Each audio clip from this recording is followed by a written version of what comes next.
الحمد لله نحمده ونستعينه ونستغفره ونؤمن به ونتوكل عليه ونعوذ بالله من شرور أنفسنا ومن سيئات أعمالنا من يهده الله فلا مضل له ومن يضلله فلا هادي له ونشهد أن لا إله إلا الله ونشهد أن محمدا عبده ورسوله أرسله بالحق بشيرا ونذيرا. أعوذ بالله من الشيطان الرجيم. بسم الله الرحمن الرحيم. واعبدوا الله ولا تشركوا به شيئا وبالوالدين إحسانا وبذي القربى واليتامى والمساكين والدار ذي القربى والجار الجنب والصاحب بالجنب وابن السبيل وما ملكت أيمانكم إن الله لا يحب من كان مختالا فخورا. صدق الله العلي العظيم.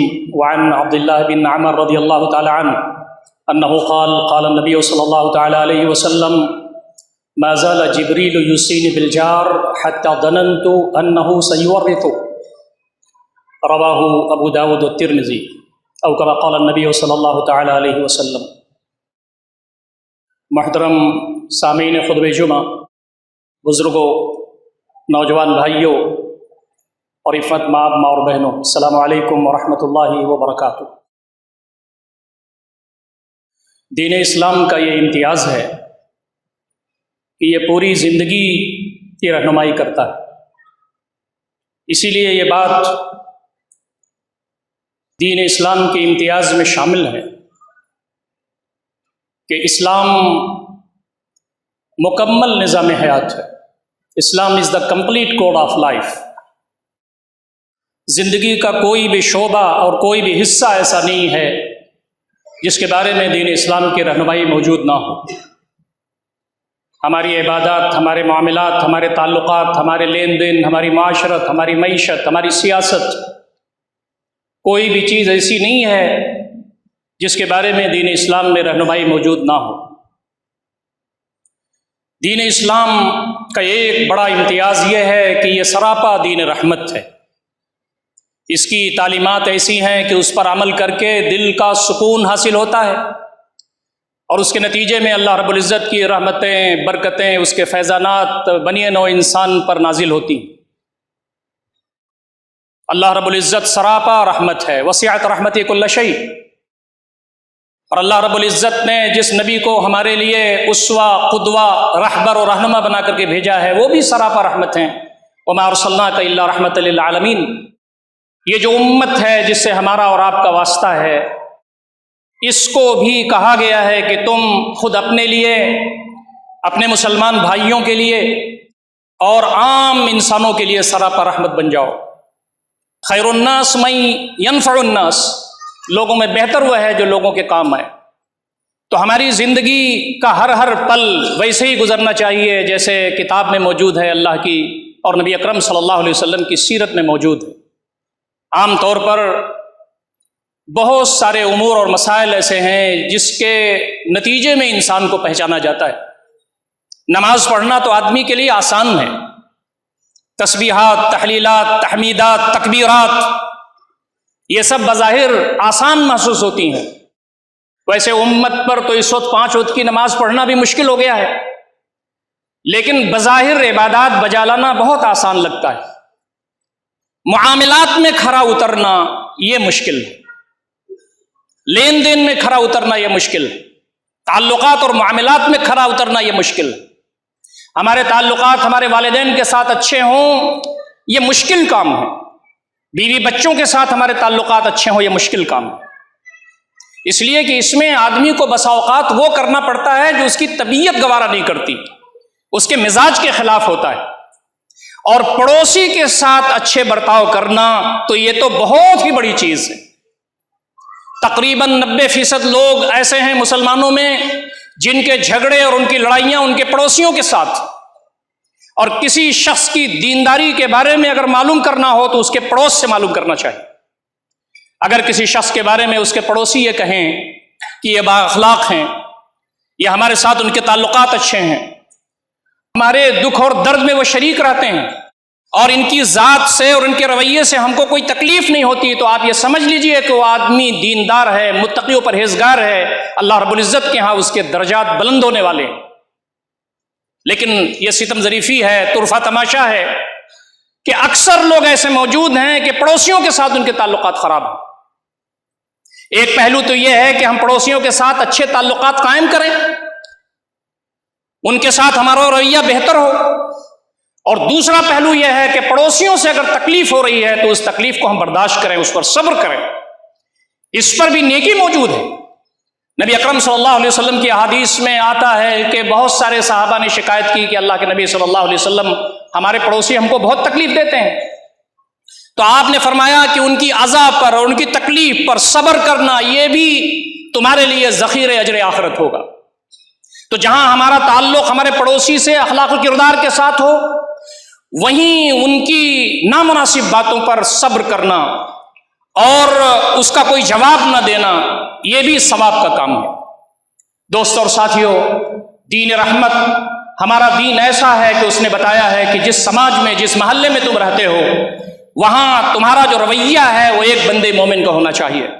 تمہاری ذاتی زندگی اور تمہاری اجتماعی زندگی بہتر ہونی چاہیے، تمہاری عبادات بہتر ہوں، اللہ سے تعلق تمہارا بہتر ہو، اور بندگان خدا کے ساتھ تمہارے تعلقات اچھے ہوں۔ دین میں دو حصے ہیں، ایک ہے اللہ کا حق، ایک ہے بندوں کا حق۔ اللہ کا حق آدمی اگر اس میں کوتاہی ہے تو وہ رونے سے، اللہ رب العزت کے جناب میں دعائیں کرنے سے اللہ رب العزت معاف فرما سکتا ہے، لیکن اللہ رب العزت نے اپنی سنت ایسی بنائی ہے کہ جب تک بندہ ذاتیوں کو معاف نہیں کرتا، اللہ رب العزت اس کو معاف نہیں کرتا۔ نبی اکرم صلی اللہ علیہ وسلم تشریف فرما تھے، صحابہ کرام پروانوں کی طرح گھیرے ہوئے تھے۔ آپ نے فرمایا، صحابہ بتائیے من المفلس، مفلس کون ہے؟ تو ایک صحابی نے ارشاد فرمایا، من لا درہم لہ ولا متاع، جس کے پاس درہم و دینار نہ ہو، روپے پیسے نہ ہوں، سامان زندگی نہ ہو۔ آپ نے فرمایا نہیں، میرے امت کا مفلس وہ ہے جو نمازیں پڑھ کے آئے گا، روزے رکھ کے آئے گا، حج کر کے آئے گا، اور بہت سارے کام کر کے آئے گا، پہاڑ کے برابر اس کے اجر و ثواب ہوں گے، لیکن کسی کو مارا ہوگا، کسی کو گالی دی ہوگی، من شتم ھذا ومن سفک دم ھذا، کسی کا خون بہایا ہوگا، کسی کو گالی دی ہوگی، کسی کی عزت پر نظر ڈالی ہوگی، کسی کو تکلیف پہنچایا ہوگا، کسی کی حق تلفی کی ہوگی، سب لائن میں ہوں گے، قطار میں ہوں گے، اور اللہ رب العزت سے اپنی عرضی پیش کر رہے ہوں گے۔ اس کے ثواب تقسیم کیے جائیں گے یہاں تک کہ ثواب ختم ہو جائے گا تو لوگوں کے گناہ ڈالے جائیں گے۔ تو کمپریہنسو لائف گزارنا ہماری ذمہ داری ہے۔ جہاں اللہ رب العزت کے ساتھ ہمارے تعلقات بہتر ہوں، وہاں بندگان خدا کے ساتھ ہمارے تعلقات بہتر ہونے چاہیے۔ تو پڑوسی بہت اہم حصہ ہے، جس کے ساتھ ہمارا اٹھنا ہے، بیٹھنا ہے، جس کے ساتھ روزانہ ہماری زندگی گزرتی ہے اور اس سے ہماری ملاقات ہوتی ہے، اس کے ساتھ ہمارے تعلقات کیسے ہیں۔ نبی اکرم صلی اللہ علیہ وسلم فرماتے ہیں، ما زال جبریل یوصینی بالجار حتی ظننت انہ سیورثہ، جبریل امین مجھے بار بار پڑوسی کے بارے میں نصیحت کرتے رہے، اتنی نصیحت کرتے رہے کہ مجھے گمان گزرا کہ کہیں وہ میراث میں حصہ نہ دے دے۔ آج بہنوں کو میراث میں حصہ دینا مشکل ہے۔ اللہ رب العزت نے قرآن مجید میں تفصیل کے ساتھ یہ بتا دیا ہے کہ میراث میں خواتین کا حصہ کیا ہوگا، لیکن ہماری کوشش یہ ہوتی ہے کہ بہنوں کو حصہ نہ دینا پڑے، حالانکہ یہ بات بتائی گئی کہ یہ فرض ہے۔ قل منہ او کثر نصیبا مفروضا، تمہارے پاس کم مال ہو یا زیادہ مال ہو، یہ فرض ہے تمہارے اوپر کہ تم مردوں میں صرف تقسیم نہ کر لو، خواتین میں بھی تقسیم کرو۔ اور اگر پڑوسیوں کو میراث میں حصہ دے دیتے اللہ رب العزت تو پھر کیا ہوتا ہمارے ساتھ؟ اس سے پڑوسیوں کے ساتھ حسن تعلق اور ان کے ساتھ اچھے برتاؤ پر روشنی پڑتی۔ نبی اکرم صلی اللہ علیہ وسلم تشریف فرما تھے، آپ نے کہا، من یاخذ عنی ہؤلاء الکلمات فیعمل بہن او یعلم من یعمل بہن، کون ہے جو مجھ سے 5 باتیں لے لے، یہ کلمات لے لے، اس پر یا تو عمل کرے یا اس کو بتا دے جو اس پر عمل کرے۔ حضرت ابو ہریرہ رضی اللہ تعالیٰ عنہ فرماتے ہیں، میں نے کہا انا یا رسول اللہ صلی اللہ علیہ وسلم، میں حاضر ہوں۔ حضرت ابو ہریرہ کہتے ہیں، فاخذ بیدی وعد خمسا، میرا ہاتھ پکڑا نبی اکرم صلی اللہ علیہ وسلم نے اور 5 چیزیں شمار کر کے بتائیں، اور اس میں سے ایک بات یہ فرمائی، وَأَحْسِنْ إِلَى جَارِكَ تَكُنْ مُؤْمِنًا، اپنے پڑوسی کے ساتھ تم حسن سلوک کرو، تب تمہارا ایمان جا کر کے مکمل ہوگا۔ ہم یہ سمجھتے ہیں کہ زیادہ نماز پڑھنے سے، زیادہ روزے رکھنے سے، زیادہ گھٹے اپنی پیشانی پر سجانے سے اور زیادہ اذکار کرنے سے یہ بھی ضروری ہے، اس سے اس کی اہمیت کم نہیں ہوتی. لیکن بہت سارے لوگ ایسے ہیں جو بظاہر نیک ہیں لیکن پڑوسیوں کے ساتھ ان کے جھگڑے موجود ہیں. وہ حسن سلوک نہیں کرتے پڑوسی کے ساتھ، پڑوسی کے جو حقوق ہیں وہ ادا نہیں کرتے. نبی اکرم صلی اللہ علیہ وسلم کی جو تعلیمات ہیں اور اس نتیجے میں صحابہ کرام جو تیار ہوئے، اس میں ایک بڑی ہستی حضرت عمر رضی اللہ تعالیٰ عنہ کی. ایک مرتبہ ان کے سامنے یہ تذکرہ ہوا کہ فلاں صاحب تو بہت نیک ہیں. تو حضرت عمر رضی اللہ تعالیٰ عنہ ان کو جانتے تھے. آپ نے ان سے کہا، جنہوں نے کہا تھا بہت نیک ہیں، آپ نے کہا کیا آپ نے ان کو معاملات اور تعلقات میں پرکھا ہے؟ آپ نے کیسے کہہ دیا بہت نیک ہیں؟ کیا ان کی نماز دیکھ کر کے، روزہ دیکھ کر کے، ان کی عبادات دیکھ کر کے آپ نے کہا فلاں نیک ہیں؟ یہ جو عبادات ہیں اس کا تعلق بندے اور رب کے درمیان ہے. کتنے لوگوں کی تو نمازیں ایسی ہیں جو سر سے اوپر نہیں اٹھتی. کم من قائم لیس من قیامہ الا السحر وکم من صائم لیس من صیامہ الا الدم. کتنے تہجد کی نماز پڑھنے والے ایسے لوگ ہیں جو رات جاگتے ہیں، اور کتنے ایسے روزے رکھنے والے لوگ ہیں جو صرف بھوک برداشت کرتے ہیں.